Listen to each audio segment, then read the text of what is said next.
Regardez ce que les Ouazalènes me disent.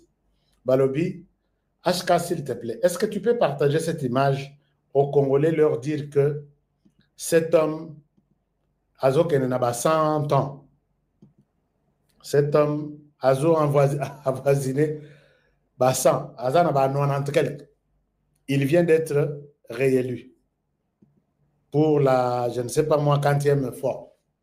Si vous demandez à Tshisekedi de quitter, il va aller où et suivre quel exemple? Pendant que Yazo évoqué question, au Bapeselier confiance, Assil Sebitumba a développé Mboka, Nenga Zalakana volonté à développer Cameroun, Batutu Bandini. C'était un Ouazalendo qui m'appelle sur le terrain, puisque Tata Weba a renouvelé mandat Naï encore pour 7 ans. Il en a 93, 7 ans, 100 ans. Donc 1-0-0, il sera au pouvoir. Et nous allons célébrer son 100e anniversaire. Alors, ils me disent, mais tout n'a pas Tata Oyo, Azanan, Tshisekedi, menacé par tout le monde, pour quelles raisons il va quitter Nganarobi, les Congolais pourront donner leur réponse. Alors, mais à part ça, voici ce que les Ouazalendo nous montrent encore. Chers amis, comment vous trouvez la question de Ouazalendo? Est-ce qu'ils ont raison ou ils ont tort? Quand les Ouazalendo, sali pression, je voulais vous parler de ça même avant-hier. Quand les Ouazalendo, sali pression, Nabatoyo, ils viennent découvrir ça. Ils découvrent ces histoires ici. Vous allez voir, ils découvrent ces histoires ici. Biloko yo, eza biloko yaba polonais. Et biloko yaba polonais, après ça na Rwanda, pour bazoyo kaba autorité militaire na biso nyonso. Au général, on peut ça que, écoutez, bino boken na gauche, lobi na tongo, boko bima boye, boko côté la place telle, ils écoutent toute la communication de tous nos généraux. Alors, biloko wana, l'air bawazalen va détecter yango, sali bango bitumba, on les a chassés, ils sont partis en débandade, batikala ko kanisate que tozo mususu. Biloko yango yango, sok botali mention nyonso ti eza ya Pologne. Alors, voilà, yango wana bacheche na bazamba, bache na ba bon, oyo eza biloko mususu. Je pense que vous allez voir les travaux que font vos frères sur terrain. Donc, ce pays ici, j'ai dénoncé la Pologne, ici dans cette émission. Ils mettent nos autorités sur écoute. Mais qu'est-ce qui les prouve encore? Les Ouazalendo ont tout fait pour mettre la main sur certains. Moko a témoigné. Boyoka Ndenga Zoloba. Alors, je dois être avec vous, je dois être sincère avec vous, envers vous. Regardez cette image et puis vous allez comprendre que cette guerre ici est numérique, technologique. Est-ce que de notre côté, nous pensons trouver, entrer dans les circuits, il y a autorité rwandaise, instruction sur les sols congolais. Et pourquoi seulement Bango, bon, intimider Bisso, nous ne pensons pas à ça. Combien de fois, moi, j'ai parlé, il y a infiltration technologique. Combien de fois je parlais? Chers amis, j'ai même d'autres informations, mais j'ai dit que ça, même pour nous ça, surtout dans Biloko Yaba Rwandais, j'ai dit, j'ai besoin de donner ces informations ici. Mais et bon, c'est pourquoi la fois passée, na bengi na bimotoaza na numéro ya tel apesanga. Na benga pe numéro na si na benga en direct na lobby. Est-ce qu'il y a quelqu'un qui parle bien avec le président? Na pesa information et quoi ya kai panaï. Et les gens trouvent qu'un civil quelle information il peut avoir. Biso bata de mia tozanango, biso bata ceci aner tozanango, biso un civil comme lui là. Attention. Ne sous-estimez jamais quelqu'un en face de vous. Regardez ce que ces gens nous donnent comme témoignage. et ça fait froid au dos. Et les Ouazalendo ont capturé, puisque bah capturé, bah ça est belé, bah capturé la semaine les week-ends de Mobimbati Lelo, bah capturé, bah ça est belé. Mais il y a d'autres qui témoignent. Je vous partage cet écran, comme ça, Bolandapé, témoignage à nous. Comment ils font? Carton ya bimi epa ya M23 na banani banguna na biso ba M23 mais azo sangai apesinga information alobi ke biloko nyonso tosololaka na Motorola bango bayokaka baza na Motorola moko ya munene tango tozosolola ata tochange fréquence na FRDC na biso bazalendo nyonso bayokaka baza pe na appareil mosusu ava soko yebima tango epumbwi bango bazomona yango na appareil na bango ye azalaki kuna. Est-ce que vous pouvez expliquer? Oui. Ouais. Bon, ngai longo na ina loba. En tout cas na bitumba. Bitumba nyuso ilongo nyuso kolopana kana bitumba. Bango bazolanda. Bazama Motorola moko abenga ngo lipita. Lipita. Comment Motorola na lipita? Motorola na lipita. Donc nyuso kozoloba na mutu nyuso bazolanda. Oui. Avion avait bima na aéroport. Ipelemi ka matika likolo. La signalé mbala moko. Avion déjà emati. Ando bisa basodana bango bilo soko taningi na ndaki. Avion zoya. Meme na drone nini sio. Deti na drone ezobeta tango ebeti ba beti kaka na defense me bazobuma bantu. Nevo ebimili abantu bala kaka. Zandengwana. Ah. OK, merci aza A1 azalaki kosala na bureau D na TD ya 34e région militaire. Est-ce que bazalaki azali kolanda biloko nyonso? D'accord bake biloko wana esengeli komona technologie ezokende liboso bomona ndenge nini bo. Alors, je pense que vous êtes conscient de cette situation. L'accent, c'est pour montrer que les Rwandais sont parce qu'ils ne pouvaient pas s'imaginer que les Ouazalendo pouvaient arriver. Ouazalendo telema, bundelambo. C'est-à-dire que ces gens, to côté libango, tina circuit na bango yasuka. Maintenant, bisopé, il faut détecter avec nos moyens, détecter tous les petits matériels qu'ils installent là. Oh, nous avons aussi des matériels. Est-ce que nous pensons aussi de cette manière-là? Ou tozaka débat ya Vita Imana, tozaya débat ya Kabila na Tshisekedi, tozana. Non, il faut travailler. La guerre aujourd'hui, na 25e, na 2025, c'est la guerre. D'ailleurs, quand il y a battu les sous sur terrain, les amis, guerre est commis technologique, guerre est commis numérique. Et nous tous, nous sommes dans nos bureaux, nous dirigeons la guerre sur terrain.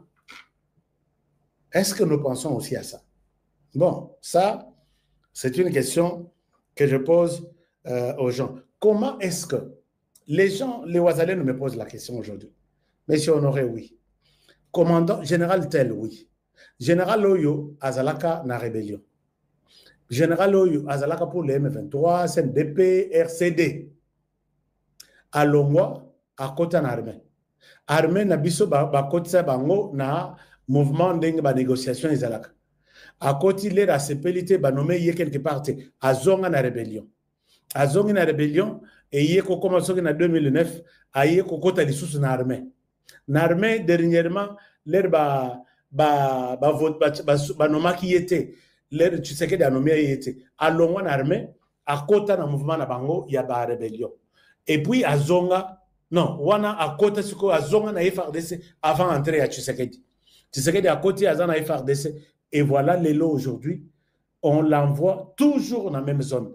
Yamona tona et c'est là qu'un contrat to boyoka na ndenge ni que toujours la zone Munyamulenge de yaba Banyamulenge ou to Banyarwanda doivent être toujours dirigés par les Banyarwanda. Pourquoi ne pas inverser la tendance? Un civil qui veut parler des histoires militaires, je ne sais pas. Bakoto civil ne parle pas des histoires militaires, mais je suis analyste. Je dois me poser des questions ensemble avec la communauté. Et si on voit que les questions que nous nous posons, même un enfant de l'école primaire peut y trouver une réponse, mais les gens à péter à rouge n'arrivent pas, il y a un problème. Et s'il y a une réponse, prouvez-nous qu'il y a une réponse. Car toujours comme minimiser, puisqu'il militaire, il ne peut pas parler de ça. Mais il doit aussi se poser la question, est-ce que nous sommes aussi dans les mêmes domaines? Comment on peut mettre toute la zone, généraux, écoute, vous aussi, vous ne savez pas que dans la guerre, on peut aussi mettre à l'écoute bateau et l'adverse. Nous avons perdu, puisque la MONUSCO a beau information et drone. Vous ne pouvez pas vous dire que MONUSCO a la drone, usine et drone, wana izalaka pour la MONUSCO, et cause à la paix pour la biso. Prenons notre drone, trouvons les informations, oh, MONUSCO a beau biso. Oh, nous avons répliqué puisqu'on n'a pas d'infos, on ne sait pas où est-ce qu'on devrait aller. Et quand on pose la question, tu es civil, tu ne parles pas de l'armée.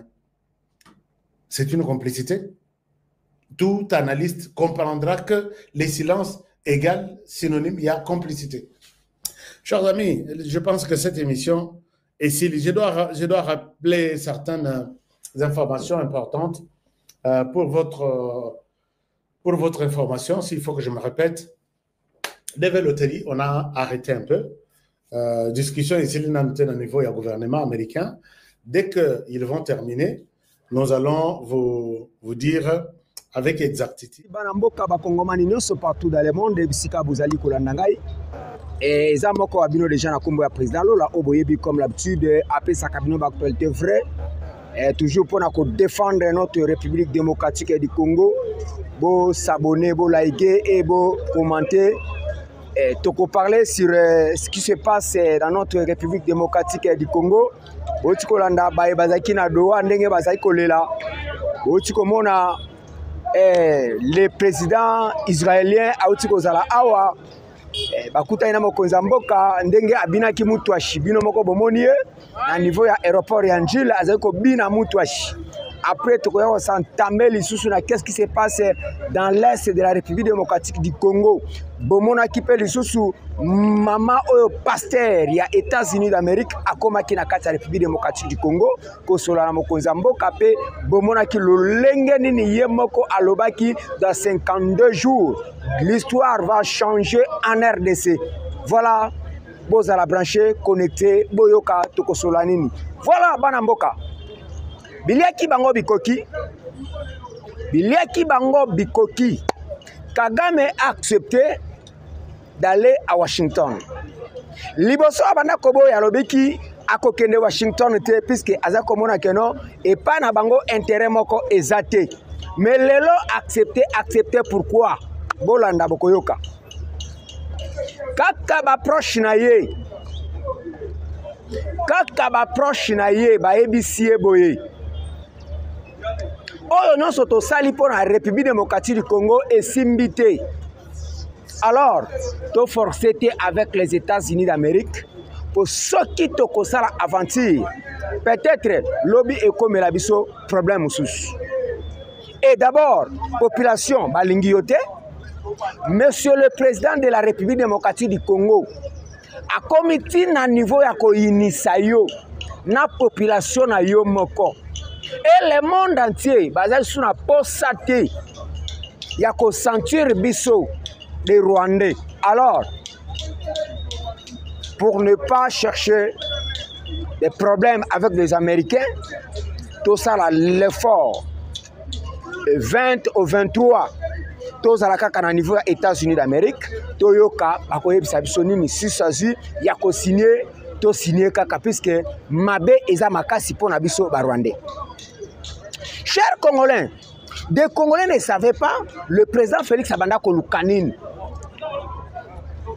Le président Félix Abanda Kolukanine. Le président Félix Abanda Koluka, Bisikanine ya kokruye, Kagame faut a crucifié. C'est un homme sanguinaire. Alors, et bongaki kaka keno, mais c'est Paul Kagame tito komisaye na suka lokola akomi na suka na mama oyo. Tozo zela suka na yeto kende ko koma na tina niveau ya États-Unis d'Amérique. Mama pasteur o auti na niveau ya États-Unis d'Amérique. Tango akuta na chef de l'État. Alobinin. Après avoir prié, suka nango alobinin, nazo sentir l'Esprit Saint Katinaye. Je sens l'Esprit Saint na Katia président Félix. Mais yo muto zana mutu o zana Esprit Saint. Mais ozo croire te. Toloba kango. Teno bitumba oya esa République démocratique du Congo. Ceux qui bateau va se donner qui non, soit disant les opposants. Ceux qui bisognon soto sangana kabomoko. Toloba liloba moko, mais les guerres ici là des gens. Kagame a profité à la guerre par rapport à Banani. Les gens comme les Ambongo, les gens comme des Fayoulou, les gens comme des Franck Sorodiongo, les gens comme des Nangara. Batunde ba pesa kaye beki ezande batuana. Mais si c'était que non batuana bazakana sima ya président Félix, mais les bitumba aussi et si la kala. Voilà, alors, Moutou a un Saint-Esprit. Le coup là bateau non son bazana nangamu ya diable. Qui est le diable? C'est Kagame. C'est étonnant. Comment on a même les évêques catholiques qu'on s'associe avec le diable. Mais le lobby non bomoni. Motonanzambe a solo à lobby. Le président Félix a l'esprit de Dieu chez lui. Mais tant que na Rwanda à lobby nini. Est-ce que mutiloko la Kagame à cause d'un esprit de Dieu? Yango soki bozo mona ba Congolais ba pourquoi ba traître non so ba kanga ba tia na boloko? Puisque le président de la République a un esprit sanguinaire. Batona bacha bango na boloko puisque bisika na bango ebongi na boloko. Bon, tu comment le président d'Israël aye na kati ya République démocratique du Congo. Malgré abini mutuash ya chala mona en aéroport. E bomona attitude na etangwa kiti na avion. Agumba meli le président Félix. Mais à l'Obinini, il y a un lien entre nous deux. Mais le autre truc biblique, l'Israël, ils allaient pays au Nzambe et peuple au Nzamba Tchaloboko. Mais ce qui a dit que nous avons un lien entre l'Israël et la République démocratique du Congo. Quel lien? Alors, nous allons causer là 52 jours. 52 jours, où prophétie est Pessameli. Que l'histoire va changer en RDC. Et qui a changé l'histoire en RDC? C'est le président Félix. Moutou oyo il fallait toser là. Oyo kimbango alobaka. Alobaki. Moutou a changé l'histoire ya Congo. A kouta précisément na Kasai. Et quel Kasai? Lelo yango yo. Lelo yango bomoni. Combien de bitumba? Yango balobaki no mutu oyo azana nzambe balonga kaete. Mutu oyo azana Saint-Esprit kati na ye balonga kaete. Lelo Kagame accepté kokende États-Unis tête à tête à président Félix. Ngala linga ki gabino Kagame ba komisa kaka mutema na ye koma kalokola ya Pharaon. Nanga Kagame mutema na ye koma kalokola ya Pharaon. Mais andimi komi kitisa. Puisqu'il y a tali nini de grandes puissances. De grandes puissances. Bango nyonso tu makolo na bango bazo tia makolo na kati ya Congo. Lelo tomonaka arrivé à Pape en RDC. Qu'est-ce qui s'est passé? Arrivé à Macron na RDC. Qu'est-ce qui s'est passé? Kokoma ya président Félix na Vatican. Toyebi nini komaka? Oh ba yebisi Pape. Alors, tu as cédé ton trône, tu l'as oublié. Mais papa répondait qu'il n'y a. Alors, moi-même, je sais qu'est-ce que j'ai fait. Oh, papa Salaki. yango lelo boyoki moi si oya pasteur aux États-Unis alobi que le président Félix est rempli du Saint-Esprit.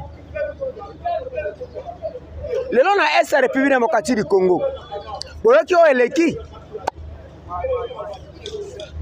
balingaki bakende ba imposer bakende ko couronner un groupement. Mais merci à nos frères Ouazalendo. Heureusement, na mutu bakena ko couronner. Na bango batu balinga baya ko couronner ye. Bazui frappe na bango moto peleli bango mutu na mutu porté disparu.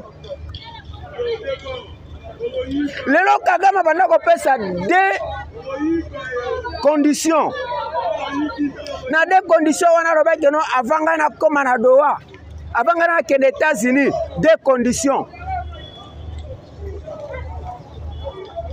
Lelo deux conditions banda ko pesa ya Nord Kivu na Sud Kivu. Eza mabele na bango. Lelo ti accepter akende bisika wana akende na kor wana nini komeli. Tala bosakana kana mwana nzambe te. Nous avons un président de la République que Dieu nous a envoyé. Oh ba Congolais bazo comprendre te. Oh ba Congolais bazo comprendre te qui est le président Félix. Lelo mu colonie tozaki na régime ya 18 ans ya sanguinaire. Bomona basala nzambe ba ko kita na Congo. Baya ko prophétiser pour na bango neti muzuloko la Kabila. Ba ko prophétiser nini pour na ye. À part criminalité ba ko prophétiser. Bande ko ba Kongomani. Le revenu de sauver notre République démocratique du Congo. Et avec qui? Lelo basala bato nyonso banda kosala Congo mabe. Bato nyonso bazaki bayini. Lelo bamibimisi na mpwasa. Lelo bolandi Frank Diongo. Akomi kosenga pardon. Alobi je quitte les M23. Lelo bolandi monsieur le Carolai. Oui, monsieur Carolai. Oh, IDPS fabrica. Dans le niveau ya soni monsieur Kabound, le loi akoko yebisa biso que non, azopesa 41 jours et pas chef de l'État a démissionné. Mais Kabound tu es malade. Kabound oza malade. Le lope bangona ba panzani bango nyonso. Ba panzani hein? Ba panzani bango nyonso tout. Structure na ye nyonso tout ba panzani. Après tu as 41 jours. Oh yo lobi ke kobimisa peuple na nzela. So tu sais que a démissionné to bimisa population na to kotala quel peuple? Puisque peuple congolais non sur le lot. Aza unanime.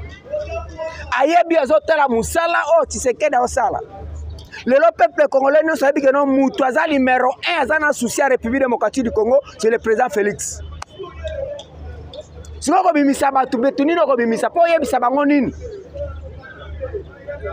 Avec Tshisekedi, nous avons la guerre à Est et en aussi là. Avec Tshisekedi, nous avons les infrastructures, 145 territoires.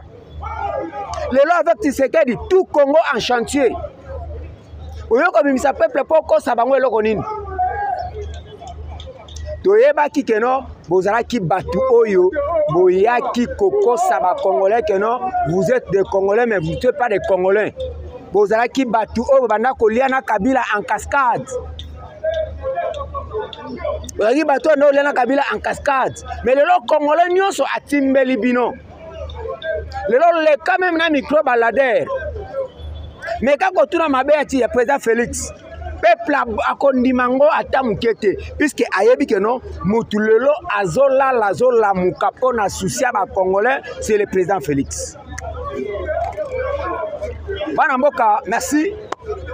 Toza toujours pour l'actualité à notre République, la République démocratique du Congo et Zalimbo. Voilà, merci. Toza toujours dans l'actualité du jour. Toti kolanda président Israël aye. Awa dans 2 ou 3 jours tozolanda yamba mir ya Qatar. Boyebi que non mir ya Qatar bisika bazalaka ba chouchou ya Paul Kagame. Toyebisaka bino que non bisika nyonso Kagame akokende photo déboulonné ye. Bisika nyonso Kagame akokende tolandaki ba racine na ye tout tokati. Lelo oyo tozako se préparer toyamba mir ya Qatar. Le président Félix Ayebsa Kabino que non, je vais rendre la République démocratique l'Allemagne d'Afrique. Parce que yamba Congolais mso ba comprendre ba kansa que non, l'Allemagne d'Afrique pour atonga ba immeuble ba building, mais l'Allemagne d'Afrique na ba industrie. Parce que bateau so même le président israélien, oya utiko ya avant-hier lobby out. Il y a des accords on va signer pour investir dans la République démocratique du Congo. Lobby les sous bozomona le président Qatar, roi du Qatar, Azoya. Toujours pourquoi? Tous ces minéraux Kagame vendait. Minéraux nyo sa vanda comme mela bango. Le président de la République tango akutani na mir de Qatar ayebisie Kagame c'est un voleur. Yo peso kozo somba biloko pa Kagame c'est ko kozala reseller. Alors Kolo biloko wana nyonso ezali ngai. Yango boyokaki mir ya Qatar alobi oui, si c'est comme ça, yo kende ngai nazwa ko kita en République démocratique du Congo, toya ko beta sikoyo kora nazwa tous les industries oyo na chaki na Rwanda. Oyo babanda ko yibela ba minere na yo. Oyo ngana banda ko somba na lingili siko bima reseller te. Na lingi ke toya to négocier entre nous deux. Au lieu que na somba kana Rwanda comme eza biloko moyibi ngai na koko zala kondimate que non na somba ka biloko moyibi nazoya na somba kango epai ya kolo nango ye moko yango azokoya pour officialiser officiellement ezalaki masolo eselemaki na Qatar mais lelo liye moko alobi nazali kolongwa na Qatar naya kokitati en République démocratique du Congo précisément en Kinshasa poto solola na yo. Voilà. Chers Congolais, pays na biso dans le monde ezalaki lokola bien privé ya ba Rwandais. Pays na biso dans le monde, ezalaki bien privé ya ba Rwandais. Dieu est grand. Le président Félix ayaki na système moko ya humiliation. Yango na comprendre ne baloba que non, l'humilité précède la gloire. Puisque le président Félix aille dans le calme et na pouvoir. Les insultes n'ont surtout andimaki. Pourquoi? Azalaki n'objectif ya koyebaka lolengeni na kokosala pona ko déboulonner système ya ba Rwandais en RDC. Lelo bomoni bato ba mibenga ka grand muto a mibenga ka grand. Vous disiez que non, le président Félix a yebi politique était, le président Félix a dirigé nanouté, le président Félix a marionnette, le président Félix azali mwana bitinda ya Kabila, le président Félix. Mais lelo je vous dis que non, Kabila a koma kotambola na etoko ya lufu. Etoko ya lufu, brosse na kati ya pona ye, isika oponge kokutela ye, isika kolala. Avant-hier, sommet ozaki na Rwanda, na Rwanda, Kabila était là. A Keko Solave même na président angolais Joao Lorenzo a plaidé pour naïe. On croyait que non le président Félix a Kozalawana pour amega ko plaider pour lui. Mais le col le président Félix a aigle. Batala kaka avion ezo kitaboye. Ba mona maman na biso Judith Suminwa Wande azo kita. Ah! Yo mutoye. To kanse que non le président Félix Ndako yabi non. Ndenge na tike na minute oyo. Azalina président israélien. Lorenzo Akamu yabi président israélien. Akiti na kata République démocratique du Congo. Abi akiti, abi ah. Président Félix Nzambe. Président israélien oh yabi makate. Abi c'est oui. Ayebi si nini tala mutu na bino aza ao. Il croyait que non, le président Félix Aza Aouya Awa. On a mis à plaider pour lui. Mais heureusement, Ayete, ce qu'on a relevé. Bateau Babimona ka grand. Moutou abanda ko la politique ya orgueil. Yango bisika soko zawana ko tchaka lolendo te fomi kitisa. Po nzamba ko tombola yo. Yango lelo le président Félix Aza succès en succès. Pona nini? Pona komi kitisa oye ami kitisa ki. Mi kitisa pa ko tombola yo. Lelo Congolais nyonso tout apesi espoir. Monde entier lelo ba yebi ke non le président congolais alingi mboka na ye kolinga ye moko. Président Félix alingi mboka kolinga ye moko. Lelo en débandade. Tous en débandade. Bato ba mibenga ki les opposants, nzoka ba opposants ya nzala. Tala siko pour vous dire que non, sont des opposants ya nzala. Place à rapporteur. Rapporteur na niveau ya bureau ya Assemblée nationale. Tala nenge bazo wela ngo bango nyonso. Pour vous dire que non, président a consacré avec que non, sur les opposants moko baza na nzala na libumu. Voilà. Tozana Simanaye, étant que le président de la République, garant de la nation, mais bana mboka na regret ma kasi. Pourquoi président Koko Nima dialogue? Nana regret ma kasi zo pesa na kanda. Président Nimi dialogue, mais dialogue ngo na neni mbo tunanga na 2032. Yom do la 2028. Zelaka, mais le président israélien lobby na bakoro nyonso ba signé akoyoko zonga na 2030 lisusu na kati ya Congo. Mais yo zo la Tshisekedi na 2028 alongwa. Mais président israélien lobby akoya bakutana na lisusu na 2030. Bokodoka. Bo piquer ba crise hein. Voilà bana mboka kaka ba même chaîne na bino obolande la biso mais ceux qui na lobby likambo te loba na lingi mboka te. Tozali ko se focaliser seulement na changement ya constitution de la République démocratique du Congo. O ezali marteau asuka totika nango yangwana. Yom tozo la élection en 2028.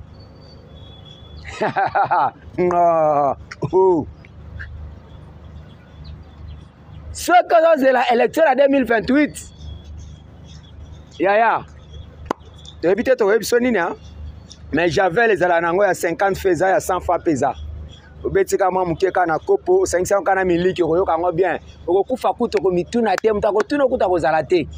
Okeka olalika bo nzoka te okena yo. Okobunda kutu te loko te. Merci. Moko wabino na kombo ya président Lola autrement dit que la voix du ciel. Bo contacter nga kaka na même chaîne oyo bolandela kabiso et pa ya ndeko na ngai Jonathan oyaza vrai caméraman azo bimisa ba image vrai après sa actualité vrai. Na plus 143 89 24 24 851. Merci. Ciao.